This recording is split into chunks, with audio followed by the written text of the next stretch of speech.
Good morning, everybody. This is Toni Shibayama. I want to welcome you to the webinar.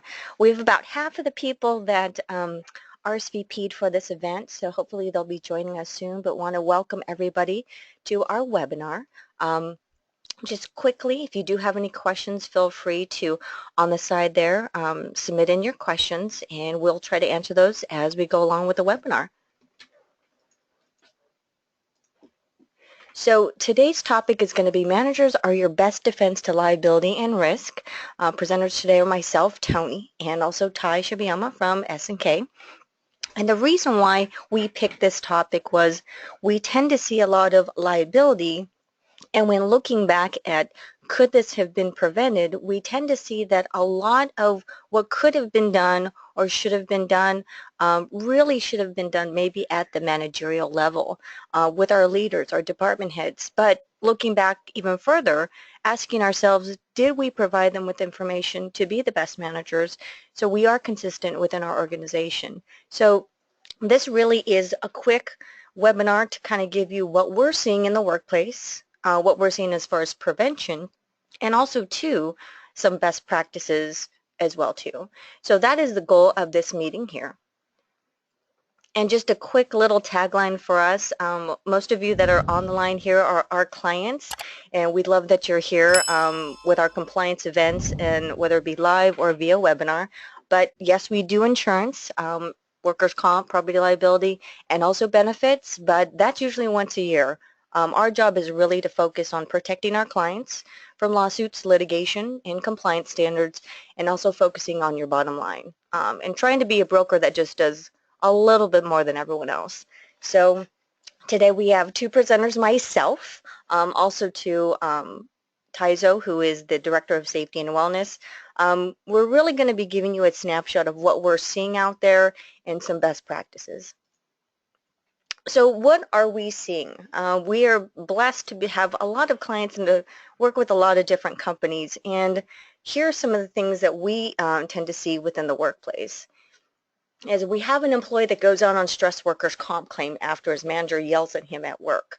Well, you know, working with the adjuster, talking to the attorney, and figuring out what happened. Why is there a stress claim? Why did they get legal representation? And we find out that, okay, well, we want to fight this claim. However, we find out that this person has never been written up. And when we look at return to work or modified duty, this manager tells us they don't want him back.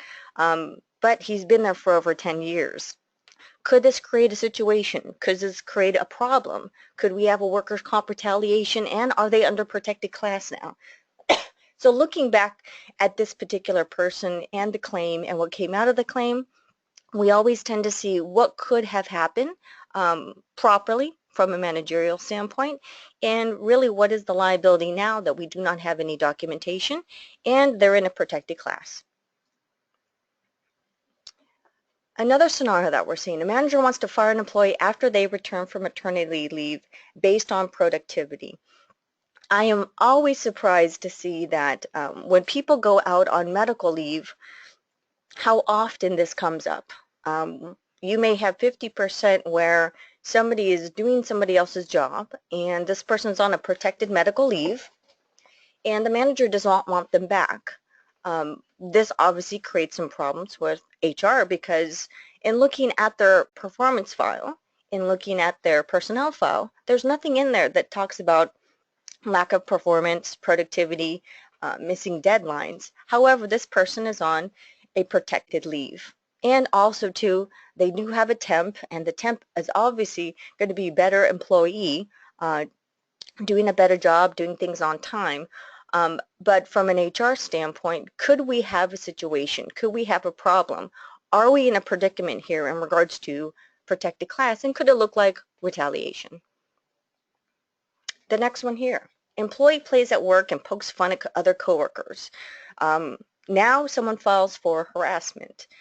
We tend to, again, we have the 2-year mandatory anti-harassment or harassment prevention, and we always try to make sure that managers are aware, department heads are aware, but how do they know what's innocent banter and really what could be considered harassment?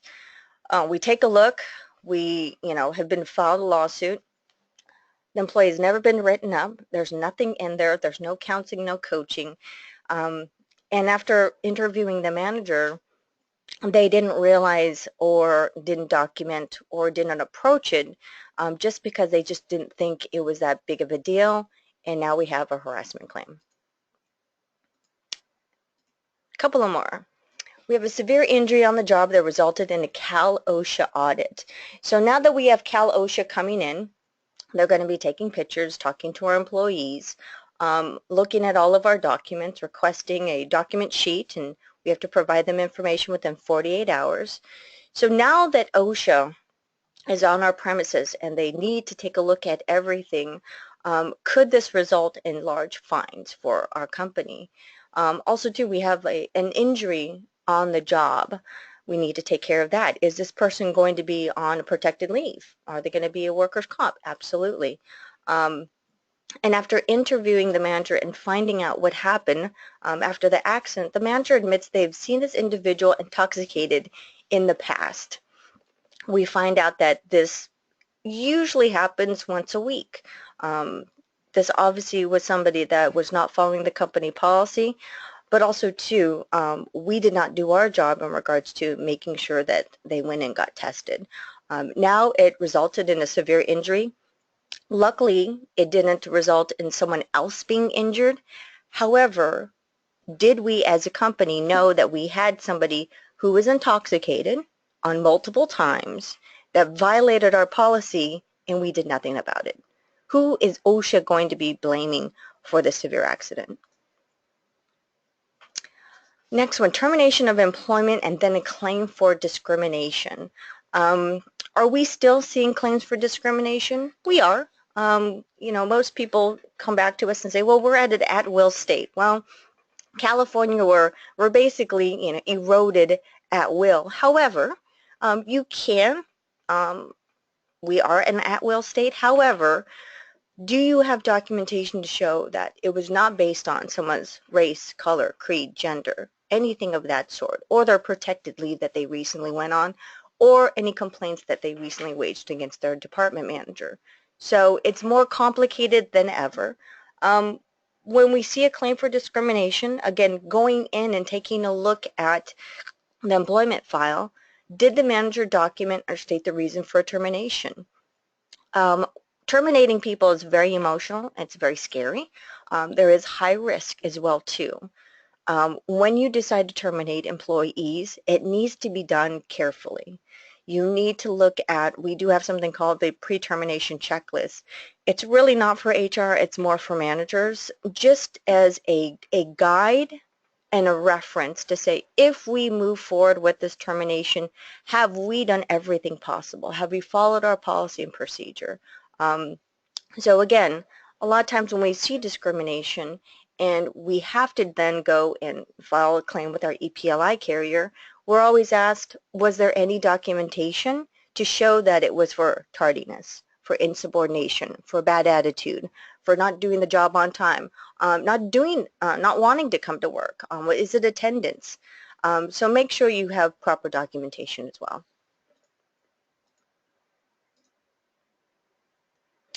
The big one that we are still seeing right now, if I could give a pearl of wisdom to everybody that's out there, I know that we have HR folks that are on the line, but we have a lot of managers as well.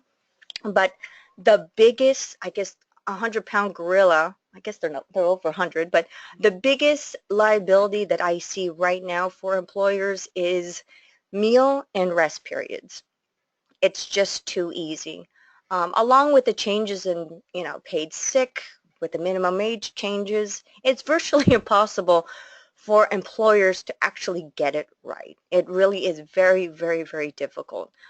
So you have an employee that complains that they never received their rest and meal periods after a termination of employment. Who are they going to? Who are they talking to?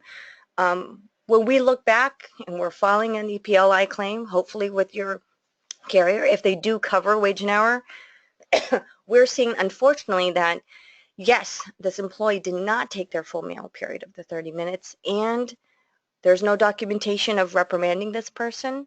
There's no documentation of verifying that we offered it. We made it available. So unfortunately, it's a he said, she said situation. Again, meal and rest periods are still the biggest liability out there, and it's still a big nightmare for all employers in California. Do we see it going away? Absolutely not. It's the low-hanging fruit, and it just takes one person to say, I never got it, and it starts a chain of other employees talking about it and filing claims as well too. So again, with all of these different scenarios, what are we seeing? Well, by the time it comes to HR, it's a full-blown problem. But could these things have been dealt with on a managerial level? Could we have given our managers the tools to be productive? Could we have given our managers the tools to know how to coach, counsel, and actually how to fill out the documentation forms? So that's really the goal of this is, could these things have been prevented? Maybe, but they would have been dealt with a lot faster, cleaner, and would have cost a lot less if we did have managers helping us as a first-line defense. So recently, this gentleman here, this is not a picture of Ty, this is a picture of Don Finn, and a lot of you may know him from HR That Works, and then he sold it to Think HR, which is one of the HR resources that we use. And we are also planning on having a lawsuit-free seminar with Don as well too in the future, so take a look for that in 2017. He recently did a blog on the wisdom of preventing claims, and he's a big proponent of, can a company be lawsuit free? He goes, yeah. However, there needs to be a lot of prevention that goes into it. And we're going to go over his wisdom of preventing claims, lawsuits, litigation, audits. But I'm also going to touch upon, for managers and your leaders, what can they do to help the organization as well too. So in preventing claims, follow the law. It's a must, and ignorance is not an excuse. So audit your practices at least yearly. Have somebody come in, take a look at how you process your time cards or your regular rate of pay. Make sure you have all the OSHA documents in place. Make sure you have all the new hire documents. Kind of stop, make sure you have all the latest and greatest, and update as necessary. But I do say this, if anything, you should stop and make sure you at least audit your payroll practices, because again, that is really the biggest liability that's out there for managers. Next, get EPLI insurance. All of you should have EPLI insurance. Hopefully you guys have an EPLI insurance with wage and hour coverage. If you don't get it, I know that in California it's very scarce. A lot of carriers have left California because there are just too many claims. Also too, with EPLI, if you use it, are your rates going to go up? Well, yes, it's kind of like health insurance and workers' comp. If you file claims, then the policy may be canceled or go up in cost. One also thing too is know the legal team. Understand the legal team. If you have an attorney or a firm that you like working with, assign them as your counsel. I have too many clients that have a policy, and then when they do file a claim, very upset with their legal counsel. But again, it's something that was assigned to them and they weren't part of that process. So everybody needs EPLI. The bigger you are, the more risk and exposure you have. Not everything will be covered in EPLI, but it is one of those necessary policies that most employers do need now. Don't hire a claim, and please don't hire a victim. We do have a hiring checklist, and background checks are a must. Whenever we are approached in regards to looking at a complicated HR situation, our question is always, one, how long have they been here? And two, who hired them? And let's learn from that. We always tell people, think of your department, think of your company as your home. Would you just open up the door and let everybody in? Absolutely not. And do the same thing with your department. I know a lot of managers just want a body. They just want someone who has a heartbeat, who's breathing, and they go, you know what, they don't look drunk, they don't look too crazy, I'm just going to have them start tomorrow. Well, what happens then is that we'll see issues come up right after. So we'll dive into this a little bit deeper, but again, preventing claims. Don't hire a claim. Somebody who is going to create unnecessary HR drama for you all. Don't ignore, bury, or deny problems. Deal with problems right now. We're going to dive in a little bit deeper with that. And I have kind of a funny cartoon, maybe kind of not PC, but really, I tell managers, please be honest.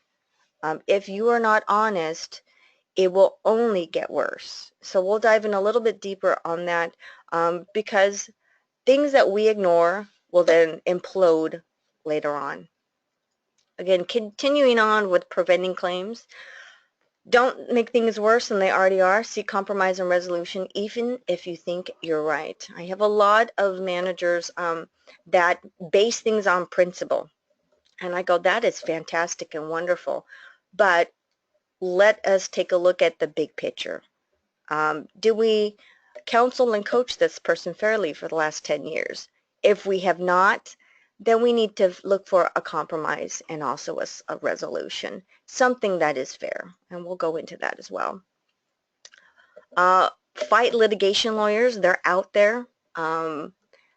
It's unfortunate that someone had mentioned that they saw some attorneys waiting at some local workers' comp clinics recently over at the local EDD offices.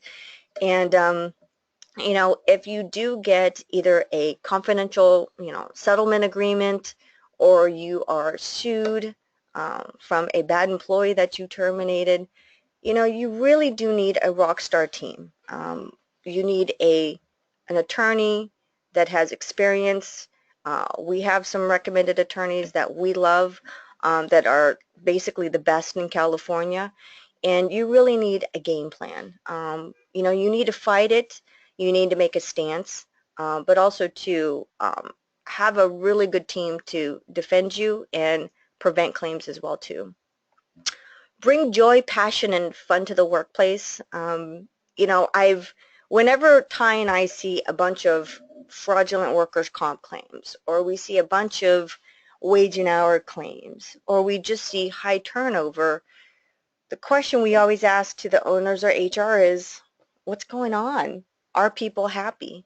Are they having fun? Or are people just kind of the walking dead here?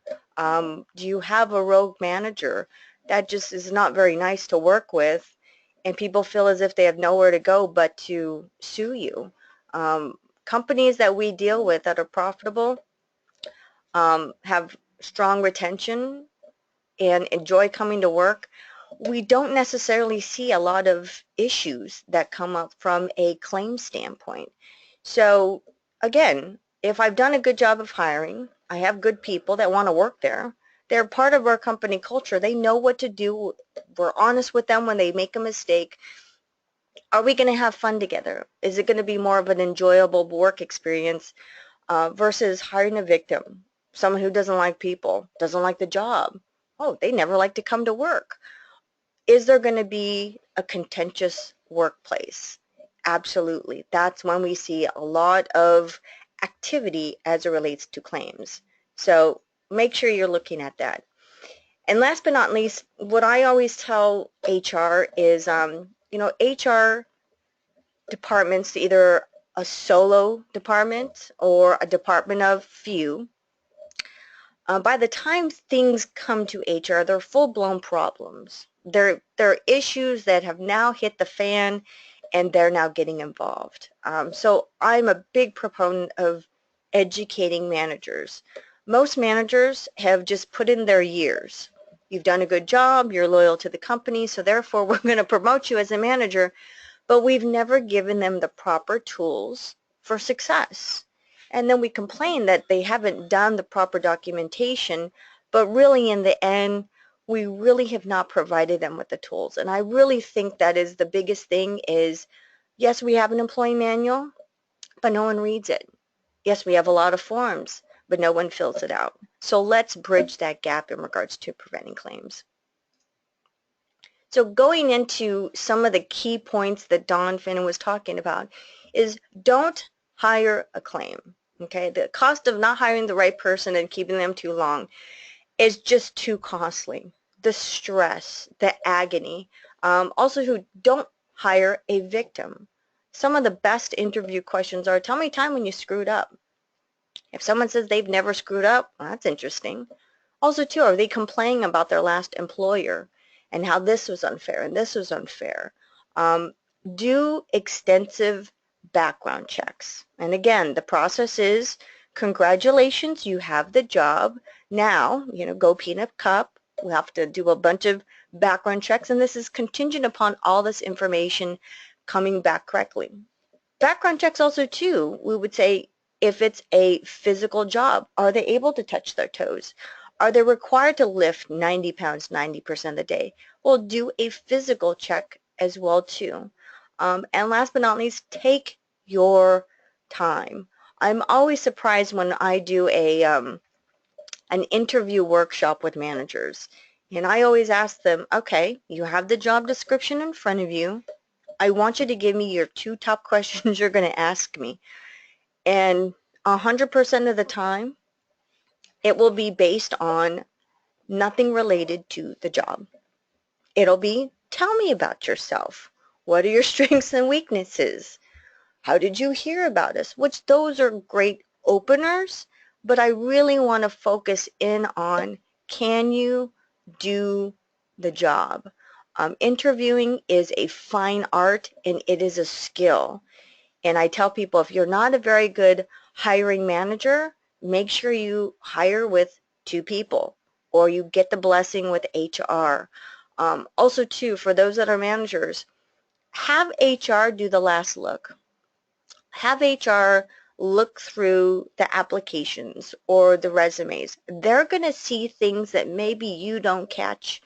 And it's very important to ask some questions in regards to, I see here there's a little gap here, or I see that you have a totally different industry and work experience. They're going to hit on maybe some red flags that you may not pick up on. And when you're interviewing people, this is really their opportunity to shine. But more and more, I'm telling people, take your time. Don't go with your gut feeling. Really make an educated decision and have the job description as really kind of the platform to say, I feel comfortable that this individual can and will do this job, and hopefully they pass the background checks. But don't hire claim, take your time. If you do, and we have the bad apple here, if you realize you have hired somebody that you should not have hired, 1, they can't do the job. 2, they're already calling out, or their car, it's their pet, it's their this, their that. You're going, I don't know if this is the right fit. Maybe they don't get along with anybody in the department. Maybe they don't like your managerial style. If you do not address it now, it will only get worse. So if you have, again, hired the proverbial bad apple, please do something about it sooner than later. Also, too, if you have the 60-day check-in, the 90-day check-in, get the job description out and make sure, okay, knowing what I know about this person, good, bad, and ugly, can they do this job? Are they the right person for this job? Because if you keep them, then what you're telling the organization and HR is that, you know what, they may only do 50% of this job, but I'm going to work with them. I'm going to help them get to be at 100%, but I know that who I have right now does not fit the job description, but I'm willing to work with them. But this here, when I hear about discrimination claims, when I hear about wage and hour claims, when I hear about intoxication, a lot of unnecessary drama, litigation, the cost of hiring attorneys, going to court, depositions. A lot of it could have been avoided if we did a really good job of hiring and making sure we didn't hire a claim. Okay? Don't ignore, bury, or deny problems. So that's my little cartoon. I won't repeat it, but deal with problems right now. What we tend to see is, let's say we see somebody that goes out on a workers' comp claim, and we will get information, we'll talk to the adjuster, and we'll talk to the manager, and we'll talk to HR. And 50% of the time we will hear, I don't want them back, they're a horrible employee. My question to them is, well, why did you keep them for such a long time? And do you have anything to substantiate what you're talking about? And if they were really that bad all these years, why did we keep them? So in regards to dealing with problems right now, I think that is critical. The biggest thing here is the myth of discipline. I can't tell you how many people, managers, supervisors, and leads dread confrontation, absolutely dread it. And I always tell them that the word discipline comes from the word disciple, which means to teach, okay? And for all of us that have children, we love our children and we discipline our children. Is it to hurt them? No. Is it to make them better? Is it to teach them to make them better and to learn? Absolutely.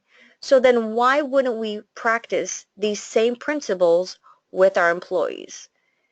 Unfortunately, if we do not discipline, if we're not honest, then you will be frustrated. You will get to the point where it may be considered harassment because unfortunately the problems get bigger. They never go away. So deal with problems as soon as possible. We need to take out the fear of discipline. I always tell people, hey, call it coaching. So that way it doesn't feel as if you're hurting people. Are you coaching people? Because are all of your employees at 100%? If they're not, then we need to have constant coaching with them. And with that comes with documentation. Honest and fair feedback. So if I'm going to be flunking out of a math class, I'm not going to be passing a certain grade, well, my teacher gives me my grade, and it shouldn't be a surprise.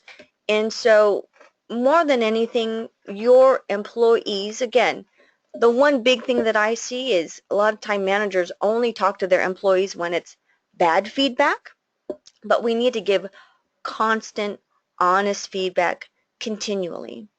Going back to the analogy of your children or your spouse. Now, how often do you discipline? Is it once every quarter? Is it once a year? Are you giving feedback to your spouse once a year at your anniversary?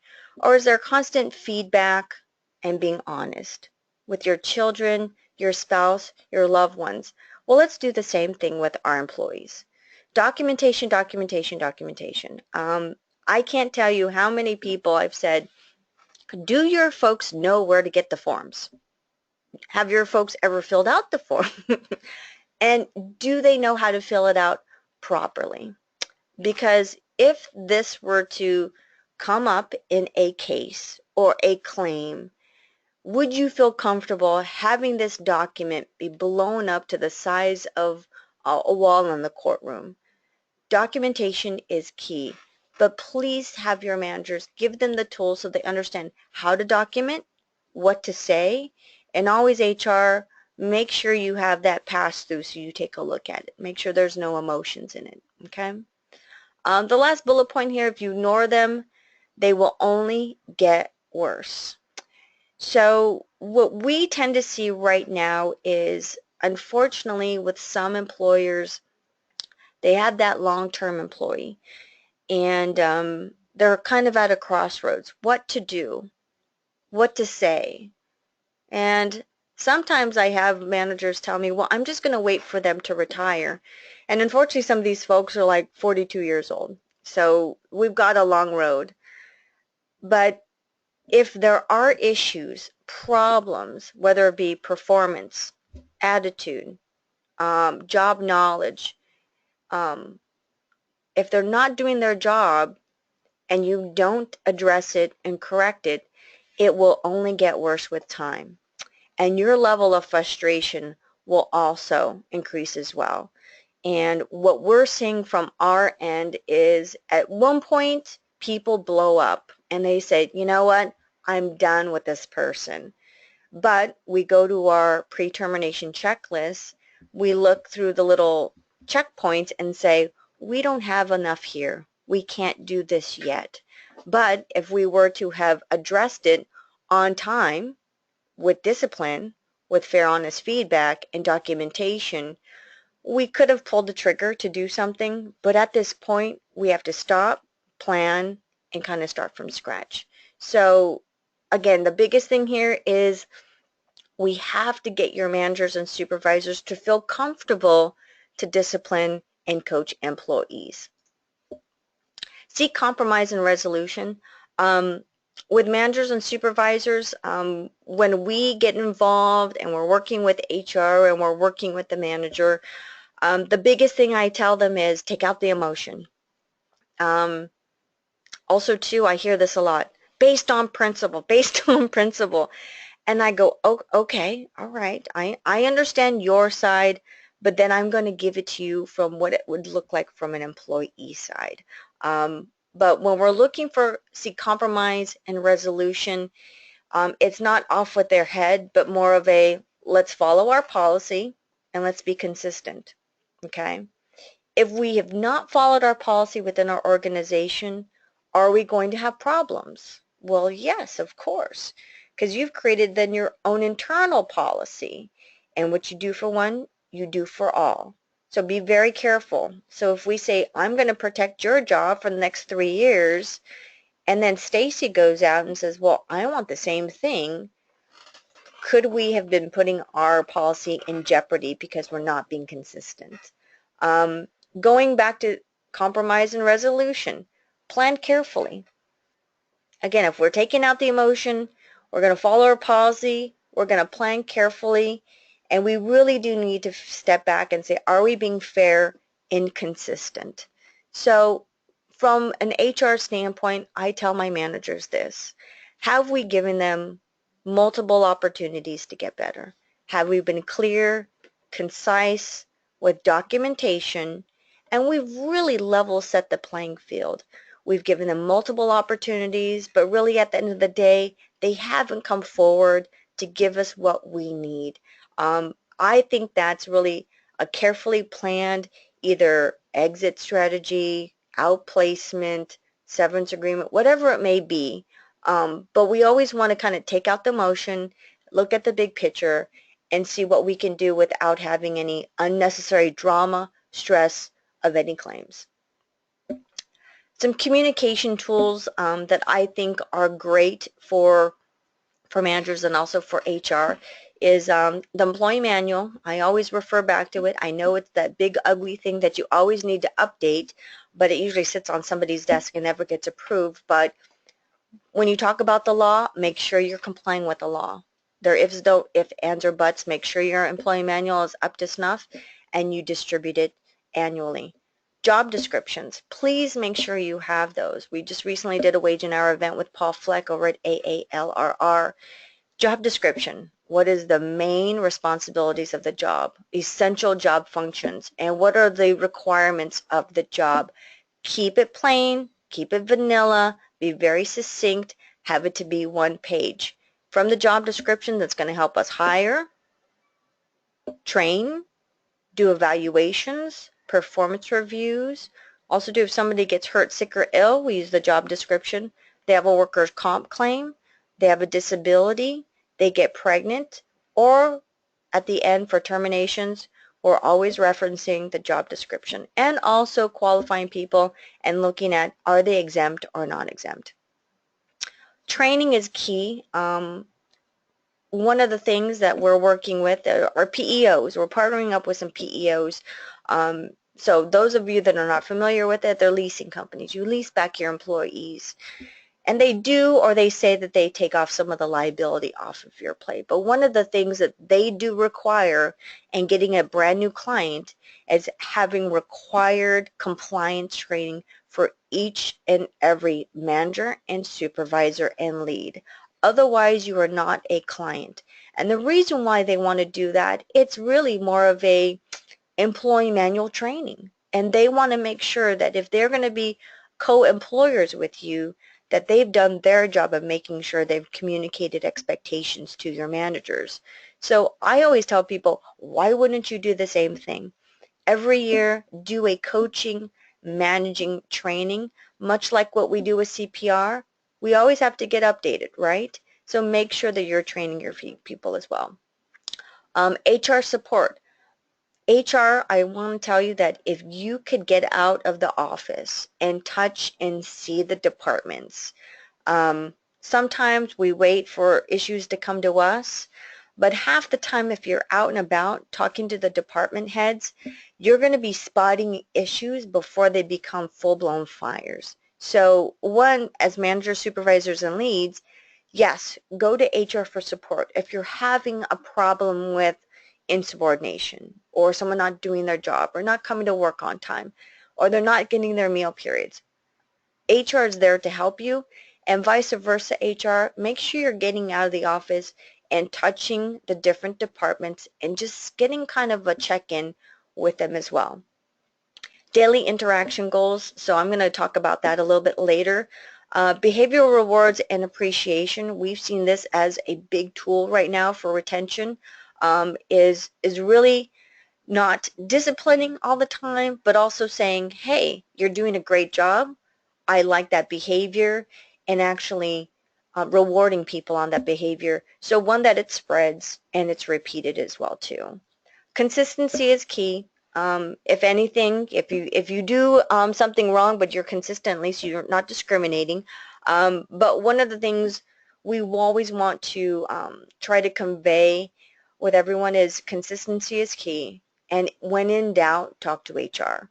And we really wanted to take our managers from what they do the day in and day out of managing, making sure people to come work on time, they're not drunk, they're doing their job, and making them into leaders. And we're going to go over what we see as the biggest change right now in HR as it relates to managers into leaders.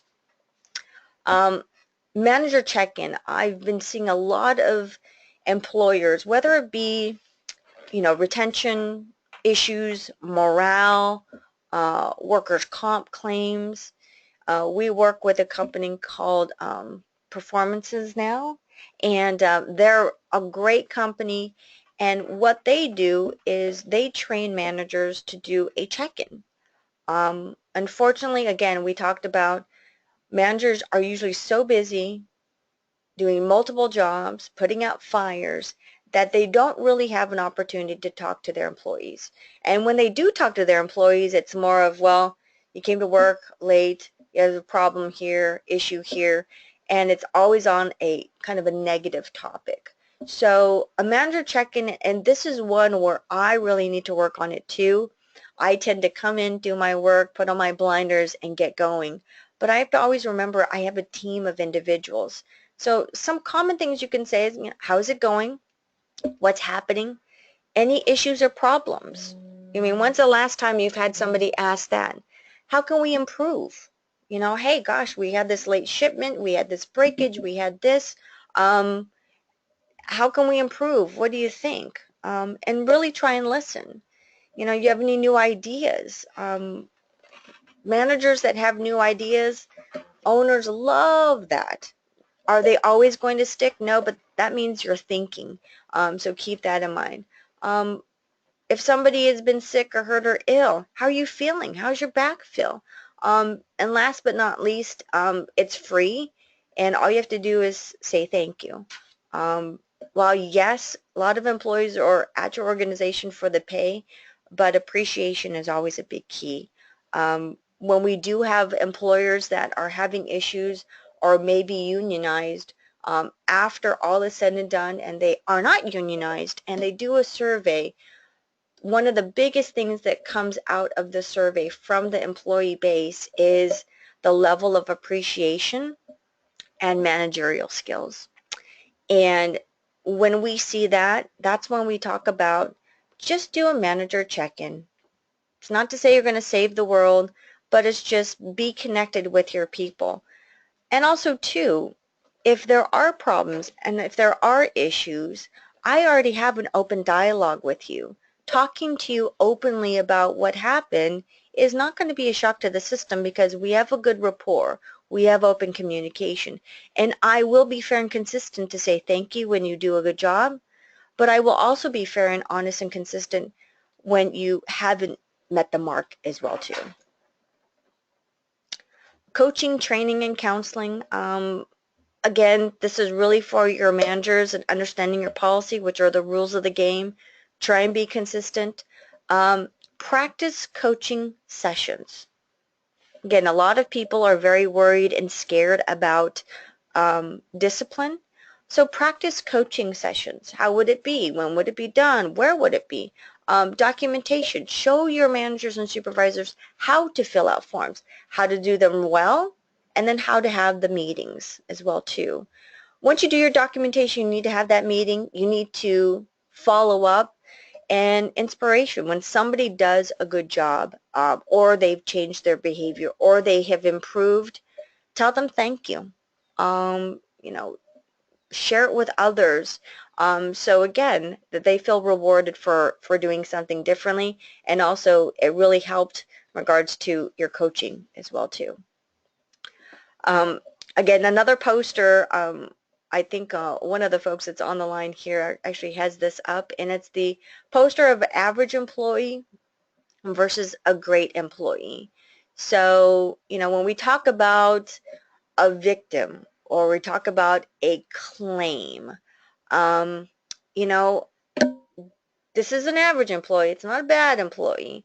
But who do you have within your workforce? Do they just come in? They don't like change. They fly by the seat of their pants. It's always everybody else except for them. They're motivated out of fear, so they're the ones that you have to yell at. Maybe poor health habits. They never contribute new ideas. They're poor to their teammates. They're dragged to be around, and they love wasting time. So do we have these employees? Can we train these employees? Can we work on their attitude? Very difficult, very difficult. But if we have too many of these outweighing your great employees, then we're going to have issues. And your great employees like to learn. They like doing their work. They like change. They're not going to be bucking the system and saying, oh, I don't like this new software. I don't like doing it this way. Well, if it makes us better, faster, cheaper, why wouldn't you? They also plan their lives. They're also good with habits as well. They hate wasting time. They're a team leader. And again, going back to the, are we having fun at work? Do we have too many of these folks dragging down these folks? Because these employees here I consider your rock stars. Make sure you do not have too many of these employees dragging down these employees. People that blame and justify or a victim, are they ever going to get better? Are they ever going to be a team player? Are they going to be open to criticism? Usually not. And what I tell people is if we have too many bad employees or below average employees, well, we are just going to be setting ourselves up for a claim. Okay? So this is a poster that I can give to you all as well too.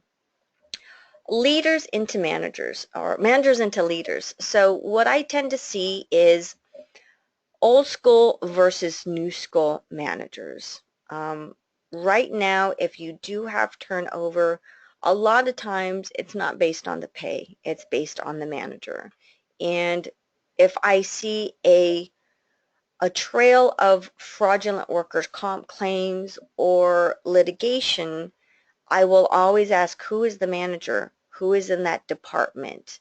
And these are some of the characteristics of that manager. where I do see a lot of litigation, claims, issues, a lot of stress, and a lot of liability for employers. So it's very, very, very important from an HR standpoint is to identify, do you have a lot of managers that fit in this box?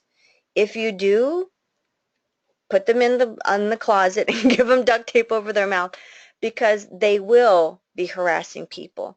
They will be yelling and screaming. They will not coach and counsel. They will not be consistent. They're going to be very rash with their decisions. They're going to fly by the seat of their pants, and huge risk for an organization.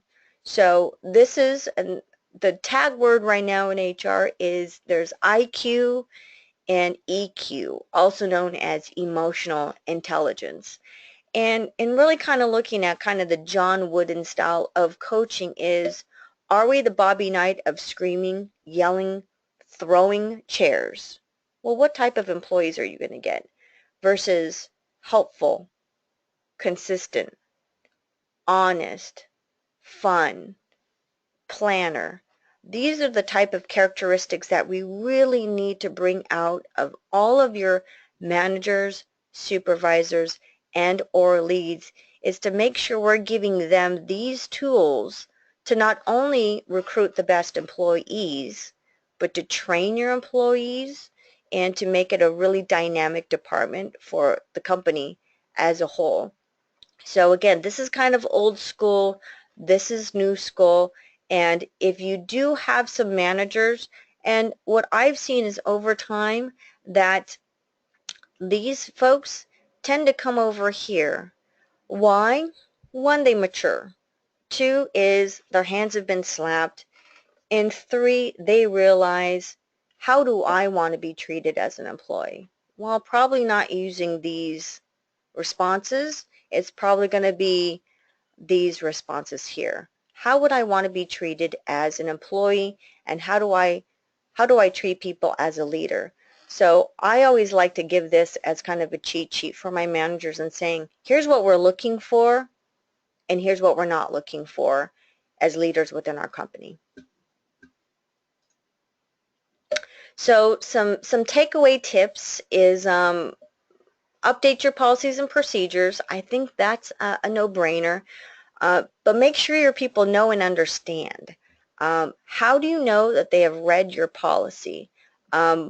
We always get the signature, and I'm always surprised that the only section people look at is the sick and vacation policy. And that's about it. So you really do need to test your managers on your policy. If they're not consistent with your policy, then you're going to have problems. You will have discrimination. You will have it where they have not followed your progressive discipline policy because they've never read it. They don't understand the work rules. They don't understand the attendance policy.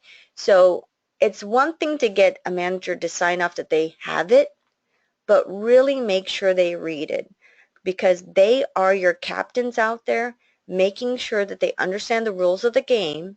But if they don't know the rules of the game, that's where we get in trouble. Train your managers. You know, they have a lot on their plate, and unfortunately, unless they've been with a Fortune 500 company, we don't see them getting trained on hiring, interviewing, discipline, coaching, and terminations. These are very, very relevant topics that really help them day in and day out dealing with their employees. So make sure you give them the tools to be successful. Documentation. So at the end of the day, if you do have a claim, whether it be workers' comp, harassment, failure to have meal rest periods, Cal OSHA unsafe workplace, what is your proof?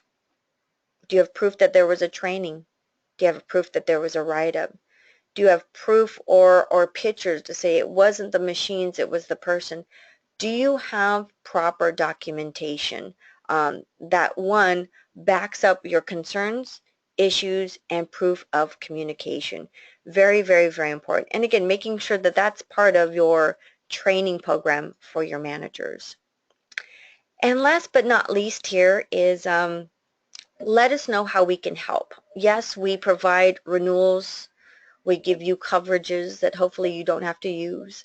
But we tend to work with clients throughout the entire year to really make sure that you are in compliance. We keep you safe, your managers and your company safe. And obviously, if we help with that, then it's going to help with your bottom line as well. So let us know how we can help you. Have you done a full-blown HR audit? Make sure you have that. Update your policies and procedures. We do have a new hire checklist, and it is a slow process of checking the box to make sure that you have the right person and you're doing your due diligence. If you need help and assistance training your managers, let us know. We also have a payroll rest period disclaimer. That is a hot ticket right now that we got from Paul Fleck, so make sure to ask us for that if you need it. We have a compliance survey. The compliance survey asks a few questions. Do you feel harassed? Do you feel discriminated? Do you feel it's a fair workplace? And have you had an industrial injury? If people say no, no, no, no, no, you put that in the employee file. If you do have a case that comes up, 4 years from now and someone says they've been harassed, you have documentation, not from the employee manual, but also from a compliance survey to reference to say you had every opportunity and we did a check-in with you and you said there was no harassment. So were you lying then or are you lying now? We also have, it's not termination checklist, I call it a pre-termination checklist. It's a carefully guided step-by-step overview of making sure you have the proper things in place if you are going to be making a decision like a termination. Have a rock star team of attorneys. So we've been blessed to have a rock star team of attorneys. Not only do we have the Don Dressler team that has been wonderful. We have the Don Finn team that's been wonderful. We have Paul Fleck that is amazing. And we recently are now partnering with Richard Simmons, the Wage and Hour Guru as well too. So if you need an introduction to any of our rockstar attorneys from a compliance standpoint or from a, oh no, this has been filed, I need somebody to help, somebody that's good to fight the good fight, let us know. We'll definitely give you those names. And also too, lean on us as your chief risk officer. My job is to make sure that you're in compliance throughout the entire year. Most companies can't afford one, so again, we will be giving you renewals, we'll be doing open enrollment and the basic things, but are we keeping you in compliance the entire year? That's probably the most important part of all this. So let us know how we can help you as well. We have a takeaway quote from a webinar I just went to. It matters what leaders do and don't do. The culture of an organization is shaped by the worst behavior the leader is willing to tolerate. So the person, the issue, the problem that is within your department, is that your big coffee stain on your beautiful brand new white tablecloth? Will it go away? Or is this really what you're going to be dealing with within your department if not taken care of quickly with documentation, consistency, and also with proper communication? So again, giving you the tools to be successful as a manager, supervisor, and lead. Ty is actually going to be having a webinar on December 9th at 9 a.m. So he's going to talk a little bit about that. Yeah, how, excuse me, how now X-mods are going to be calculated are changing in January 2017. So right now we're just kind of doing our research on kind of the different split points and the different factors that go into it. But long story short, here's the kind of the summary of it.